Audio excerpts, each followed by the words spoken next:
The architecturally impressive Kinneil house, built in the early 1500s, stands just to the west of Bo'ness on the Firth of Forth in Scotland.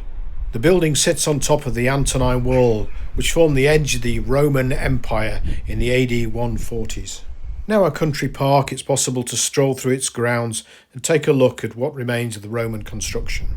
The Antonine wall at this point has been largely ploughed out and landscaped, but it's still possible to stand on the line of the wall where the solitary tree stands. The 37-mile-long wall was built under the orders of Antoninus Pius in the AD 140s.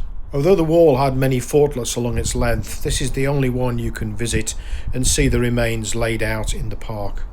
The substantial Roman ditch which stood in front of the Antonine wall has largely been erased at this point. Fortlet, along with the Antonine wall, was built of turf and soil, possibly with a wooden palisade and duckboard along the top, probably raised to around 12 to 14 feet high. The internal buildings and towers at either end of the fortlet would have been made of timber and have long since rotted away. I'm on the top, or what's left of the Antonine wall, and just here is the Mile Castle wall where it should have been.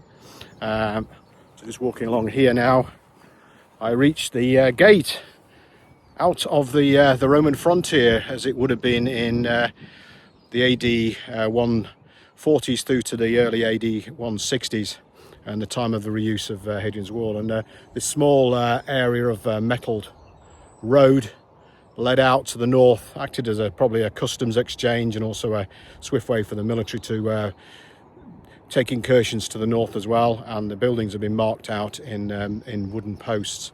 So here we are, the very edge of empire. Many of the fortlets, possibly one every mile along the Antonine wall, have still to be discovered. It's thought that between 50 and 80 men may have occupied the fortlets at any one time. The village of Kinneil has long since been removed, and its ruined church from the 12th century stands on an early monastic site. According to the monk and historian Bede, this was once the home of a 6th century saint. By the early 18th century, the village of Kinneil had long since disappeared. Its inhabitants moved to Bo'ness to the east, and this was used as a private chapel. The building continued until 1745, when some dragoons stationed here accidentally set light to some pews and subsequently burnt the building down.